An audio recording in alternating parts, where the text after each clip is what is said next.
জিতু জিতু জিতু চল চল চল চল চল চল। হ্যাঁ আবার কি হয়েছে? বাড়ি চালিয়ে দিলাম, গাড়ি চালিয়ে দিলাম, তুই কি একটু শান্তিতে মাছও ধরতে দিবি না? আর ধর তোর মাছটা, এদিকে আমার মাঝখানে ভাট বসে আছে। হ্যাঁ সেটা আবার কোন ভাট? আরে আমার অফিসের বস পিকে ভাট, প্রাণেশ কুমার ভট্টাচার্য। তুই আমাদের যে বাংলাটায় উঠতে বলেছিলিস ওই খাতায় মোরা ওখানে এসে হাজির। একবার যদি দেখে নেয় না আমার চাকরি গন ভাই। এ বাবা, এই জয়তি কোথায়? কোথায় আবার? আমার বসের সামনে। ও বাবা, এই তো মানে মানে পুরো হাতে হার হার হার হার হার হার। তুই আবার তোতলাচ্ছিস কবে থেকে?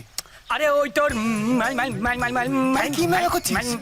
ম্যালেরিয়া হলো না পাহাড়ের ট্রান্সফার হওয়ার পরেই, তারপর থেকে উত্তেজিত হয়ে গেলে কথা। আর তোর আমার বউটা আটকে রয়েছে। যেভাবেই হোক ওকে কিন্তু ওখান থেকে বার করতেই হবে। প্লিজ কিছু একটা কর ভাই। হ্যাঁ ঠিক আছে, বলছি যে ওই তোর